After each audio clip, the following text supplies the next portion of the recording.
Մեկնարկում է արտարվեստ մշակութային կրթության զարգացման ծրագիրը, որի նպատակն է 2026 թվականի ընթացքում մասնագիտական աջակցություն տրամադրել արվեստի և երաժշտական դպրոցներին, աշակերտներին ու մանկավարժներին։ Մեր այսօրվա առաջին հյուրերն են արտարվեստ մշակութային կրթության զարգացման ծրագրի մեթոդիստ Երևանի Առնո Բաբաջանյանի անվան պետական քոլեջի տնօրենի խորհրդական Աննա Աղաջանյանը, Արվեստի մշակութային կրթության զարգացման ծրագրի մեթոդիստ Երևանի Ռոմանոս Մելիքյանի անվան պետական քոլեջի դաշնամուրային բաժնի դասախոս Զարա Սարգսյանը։ Լույս առավոտի, շնորհակալություն, որ առավոտը կիսում եք մեզ հետ։ Բարի առավոտ։ Եվ միանգամից անցնենք առաջին հարցին։ Արտարվեստ ծրագիրը խոստանում է լուրջ մասնագիտական աջակցություն տրամադրել մանկավարժներին ու աշակերտներին հենց 2026 թվականի ընթացքում։ Որպես փորձառու մասնագետներ եւ մեթոդիստներ, ինչ եք կարծում, այսօր մեր արվեստի ու երաժշտական դպրոցներում ամենաշատը ինչ մեթոդաբանական կամ գործնական բաց կա, որը այս ծրագիրը կոչված է լրացնելու։ Ես ասեք, կամ իհարկե շատ բացեր, հենց այդ մեր մեթոդական այցելությունների բուն նպատակը ինչն է, որպեսզի հնարավորինս կարողանանք մասնագետներին, դպրոցների ուսուցիչներին, հնարավորինս կարողանանք ճիշտ ուղղորդել, կիսվենք մեր մասնագիտական հմտություններով, հնարավորինս զարգացնենք նրանց մանկավարժական ուրեմն մոտեցումները եւ իհարկե աջակցենք ցանկացած հարցի շրջանակներում, որը որ մեզ կհանդիպի, այնպիսի դժվարություններ կամ խնդիրներ, որոնք որ մեզ կհանդիպեն։ Հատկապես ինչ խնդիրների եք բախվում, օրինակ, եթե զատելուն են նաև մարզեր ու քաղաքներ, այսպես Երևանը, մարզեր, գյուղեր, դուք շատ տեղերում եք լինում, Հայաստանի բոլոր վայրերում լինում եք։ Ես իհարկե առաջին անգամ եմ ընդգրկված այս ծրագրի մեջ, բայց շատ քաչ ծանոթ եմ, քանզի իմ գոլեգաները երկար տարիներ մասնակցել են այս ծրագրին, ծրագիրը երևի թե գոյություն ունի 2 տասնյակ կամ ավել տարիներ, այդ ծրագիրը երկար տարիներ իրականացրել է արվեստի նվիրյալ Նելի Սարգսյանը, այնուհետև անցյալ տարի ծրագիրը իրականացրել է եւս լավ մանկավարժ, ճանաչված մանկավարժ Մարինե Մարգարյանը եւ այս տարի մրցույթային կարգով այդ ծրագիրը պետք է իրականացնի Art Progress մշակութային հասարակական կազմակերպությունը, իհարկե Հայաստանի Հանրապետության կրթության, գիտության, մշակույթի եւ սպորտի նախարարության աջակցությամբ ծրագրի ղեկավարն է Առնո Բաբաջանյանի անվան երաժշտական քոլեջի տնօրեն Արտյոմ Հարությունյանը եւ համակարգողը Ռոմանոս Մելիքյանի քոլեջի տնօրեն Վարազդատ Խաչումյանը։ Տիկին Աղաջանյան, որպես Առնո Բաբաջանյան քոլեջի տնօրենի խորհրդական, դուք քաջատեղյակ եք կրթական համակարգի գլոբալ պատկերին։ Նշում եմ, որ ծրագիրն ունենալու է լայն աշխարհագրություն եւ որքանով են ներգրավված մարզային դպրոցները եւ արդյոք մարզերում նորարարական մոտեցումների կարիքն ավելի սուր է զգացվում, քան մայրաքաղաքում։ Ես շատ հեռվից սկսեցի իմ խոսքը, պետք է բերեի դրան։ Իհարկե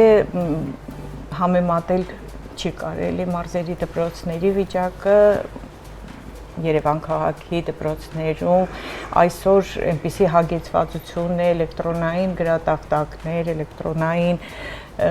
գործիքներ, որը մեծ լայն դաշտ է բացում դասախոսի համար եւ ինքնակրթվելու անպայման եւ երեխաներին առավել եւս մոտիվացնելու, գրավելու, երևի թե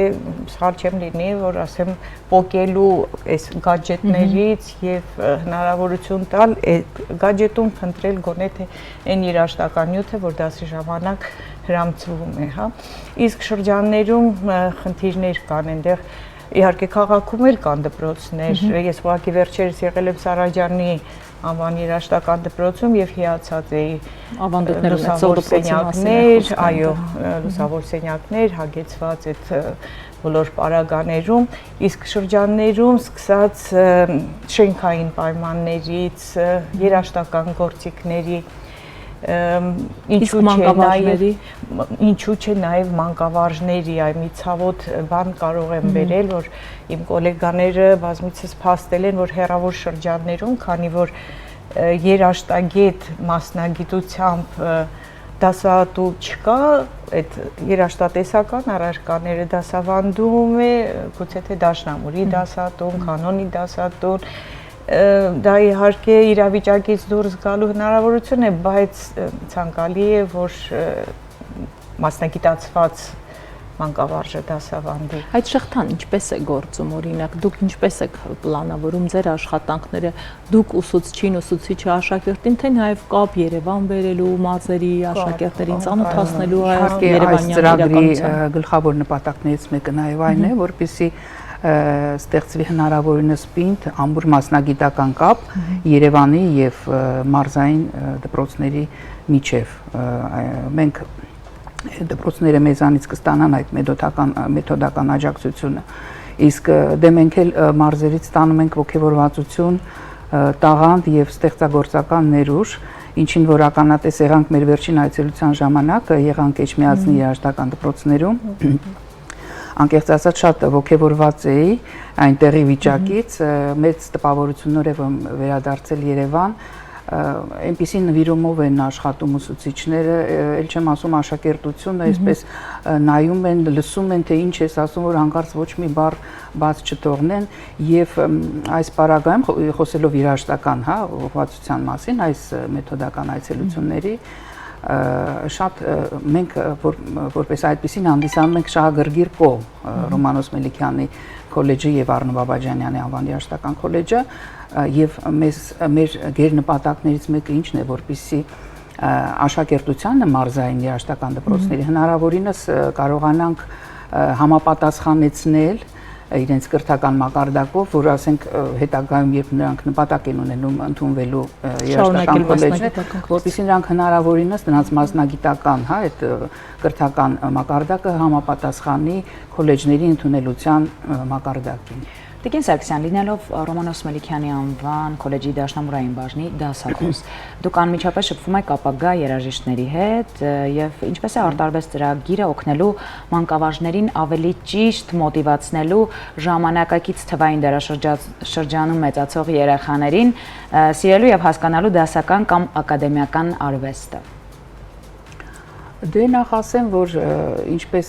կա մի ուրեմն ընդունված կարծիք, որ այն երեխաները, որոնք որ հաճախում են երաժշտական դպրոց, միանշանակ իրենց շրջապատի, իրենց հասակակիցների միշտ տարբերվում են։ Անկախ նրանից կշարունակեն թե կարող է սերվից նայել մի խումբ երեխաների թեկուզ եւ միանշանակ նրանք տարբերվում են, թե իրենց վարքով, չգիտեմ, խոսելա ոճով, բառապաշարով, ամեն ինչով այդ երեխաները տարբերվում են։ Թե ինչպես պետք է մոտիվացվեն, մոտիվացիաները իհարկե շատ են, ուսուցիչը հենց մեր մեթոդական այցելությունների նպատակը նաև ինչումն է, որ մենք էլ կարողանանք այդ ուսուցիչներին մոտիվացնենք մարզերի, հա, երաժշտական դպրոցների, չնայած նրանք այսպես ասած այսօրվա դրությամբ հերոսներ են, ես կասեի, որտեղ աշխատում են շատ դժվար պայմաններում, ասենք գործիքները այն չեն, հին են, դեռևս չենք այցելել, բնականաբար ծրագիրը նոր է մեկնարկել, հիմա ամառային արձակուրդներ են, դպրոցները փակ են եւ ծրագիրը նորից կմեկնարկի սեպտեմբերից եւ կտևի մինչեւ դեկտեմբեր ամիսը։ Այս ընթացքում մենք պետք է կատարենք մեր այցելությունները եւ մի կարեւոր բան էլ կա այս ծրագրում, որ այսպես է պայմանը, ուրեմն, որ այցելում ենք մի որևիցե դպրոց, երաժշտական մարզային,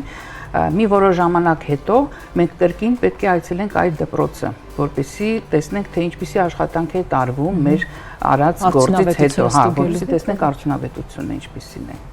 Այո, օրինակ Երևանում կարող ենք ասել իմ տեսակ բում է ապրում, երեխաներին շատ են տանում, սկսել են կրկին, մի պահ ավելի այսպես քչացել էին, այդ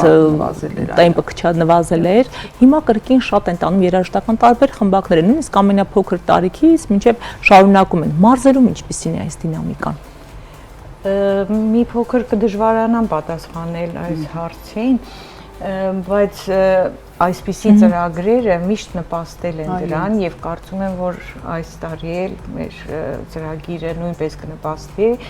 ընդգրկված են Արնո Բաբաջանյանի եւ Ռոմանոս Մելիքյանի քոլեջների փորձառու մանկավարժները, որոնք փոխադարձ ես չեմ ուզում ասել, որ մենք միայն պետք է ինչ որ մեթոդական ցուցումներ տանք, դա փոխադարձ կապ է դասատուի հետ անպայման հասկանալ ինչի կարիք ունի, մենք նույնիսկ հեռախոսի համարներով ենք փոխանակվում եւ կապի մեջ ենք լինում անգամ մինչեւ հաջորդ այնտեղ այցելությունը իսկ ինչ վերաբերվում է երեխաների երաժշտական կրթությանը, դա միայն երաժշտական չէ, գիտեք, ծրագրում ընդգրկված են այս տարի 150, եթե չեմ սխալվում, երաժշտական արվեստի, գեղարվեստի, պարարվեստի դպրոցներ, եւ դա արդեն թիվ է, եւ դա արդեն խոսում է լավատեսական է ներկայացնում, այս ծրագիրը Եվ ծրագրում ընդգրկված են բացի մեթոդիստներից հանրապետությունում ճանաչված երաժիշտներ, որոնք իրենց մաստեր վարպետության դասերով նույնպես արդեն սկսել են ներկայանալ, ես գիտեմ, որ ճանաչված երաժիշտներ Հայկ Մելիքյանն է արդեն մասնակցել, պրոֆեսոր կոնսերվատորիայի Կարինե Օհանյանը, կոմպոզիտոր Արամ Հովհաննիսյանը, ճանաչված երգիչ Բարսեղ Թումանյանը եւ այս ցուցակը, այս ցանկը երևի թե կշարունակվի մեր հանրապետության լավագույն մասնագետներով, որոնք նաեւ վարպետության դասեր կտան, ինչու՞ չէ նաեւ մեզ։ Նույնիսկ նրանց հետ շփումն է երեխաներին ոգեշնչում։ Այո, փորձի փոխանակում։ Եվ կարծում թերևս հնչեցնենք վերջին հարցը։ Որն է այն վերջնարդյունքը եւ չափելի ցուցանիշը, որը ակնկալում եք 2026 թվականի ավարտին։ Դե կրկին խոսելով երաժշտական դպրոցների մասին, հա, շատ եմ կարևորում, անձամբ ես օրինակ ծրագրային խնդիրները, դա իսկապես լուրջ հարց է, շատ երբեմն տեսնում ես ուսուցիչը մեծ ոգևորությամբ աշխատում է եւ իր ոգևորությունից դրդված, ասեն կարող է հանձնարարել երեխային բոլորովին երեխայի ուժերից վեր ինչ որ մի ծրագիր եւ ըստ այդմ դա խնդիր է դառնում, որովհետեւ լիարժեք այդ երեխայի ունակությունները բարդագույն ծրագրով չեն բացահայտվում։ Այս է խնդիրը, որ ես իհարկե նպատակ ունեմ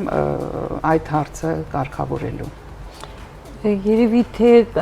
ծրագրեր միշտ եղել են եւ կան, հա, ուղղակի այդ մշտադիտարկումը կարեւոր է, որտեւ յուրաքանչյուր ժամանակ, յուրաքանչյուր քայլ բերում է իր հետ փոփոխություններ, նորարարություններ եւ իհարկե շատ կարեւոր է ծրագրին անդրադառնալը, բայց նաեւ կարելի է կարևորել մի հանգամանք եւս հատկապես շրջաններում նոտաների պակասը, ժողովածուների, դասագրքերի պակասը,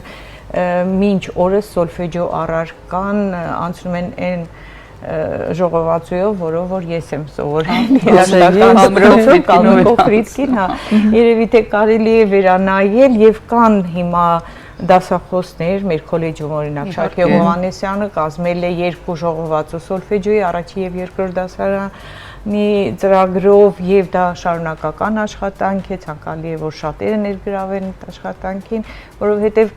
երաժշտական դպրոցը ոչ միայն ապահովում է շարունակական կրթություն, այլ դասիրակում է քաղաքացի։ Այդ քաղաքացու ճաշակը ձևավորվում է հենց երաժշտական դպրոցում։ Դասական երաժշտություն լսելով, ճիշտ հայկական երաժշտությունը ճանաչելով, այդ երեխայի ճաշակը երբեք չի կարող փոխել որևէ այլ ազդեցություն, որ մեզանում շատ է։ Ձեզանից շատ շնորհակալ ենք հետաքրքիր զրույցի ու նաև այն կարևոր շեշտադրումների համար, որոնց պետք է ուշադրություն դարձնել։ Երբեմն գալիս է միայն խոսում են գովեստներից, գովքից, թե ինչ են իրենք արել, բայց խնդիրների մասին դա ամենակարևորն է, երբ Անահիտը հարցրեց այդ հետադարձ կապի վերջնարդյունքի, թե ինչ տեսլական ունեք, իրականում սա է ամենակարևորը, որպեսզի մարդիկ տեղյակ լինեն խնդիրների մասին եւ ոչ թե այն ամենի մասին, ինչի մասին գովեստով կարելի է միայն խոսել։ Շնորհակալություն ձեզ, լավ որ ենք մաղթում։ Շնորհակալություն, որ լուսաբանում եք, հետաքրքրված եք եւ հուսամ, որ ընթացքն էլ եւս կլուսաբանեք, որպեսզի հանրությունը տեղյակ լինի մեր գործընթացից։ Մնացեք կենտրոնի եթերում, մենք դիմավորել ենք նաեւ մեր հաջորդ հյուրերին, այնպես որ մնացեք, անուններ չենք տալիս, հետևեք։